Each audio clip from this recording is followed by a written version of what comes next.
Sur le parcours de la manifestation, des magasins barricadés, des commerçants obligés de fermer boutique suite à un arrêté de la préfecture de Paris. Mais certains, comme Marie-Claire Bousseliou, ont pris le risque d'ouvrir malgré l'interdiction. Ils nous ont donné des instructions qu'on a suivies. Maintenant, je trouve que la manifestation se déroule plutôt calmement. Et du coup, on se permet d'ouvrir un petit peu. Parce qu'il faut bien qu'on vive. Et surtout, voilà, ça fait très très dur au bout d'un moment de fermer tout le temps comme ça, c'est impossible. Pour éviter tout débordement, la gérante filtre les entrées et sorties. Je ferme parce qu'en fait, en fonction du nombre qu'il y a dans l'établissement, comme je n'ai que 2 serveurs, et j'ai des gens qui doivent partir, ils ont commencé à 7h30 ce matin. Du coup, je réduis le nombre de clients en fonction du personnel que j'ai.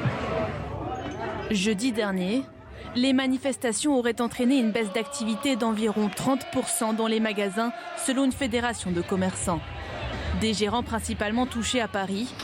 Dans cette saladerie, Dina Pérez affirme avoir perdu 50% de son chiffre d'affaires. C'est une catastrophe.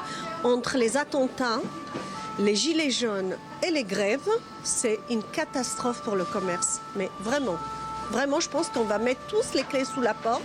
Des pertes que ce restaurateur estime déjà à plus de 10 000 € depuis le début de la grève.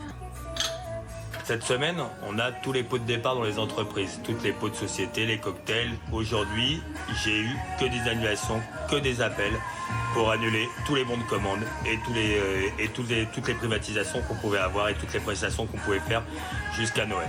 L'inquiétude grandit partout en France et principalement dans le secteur du tourisme.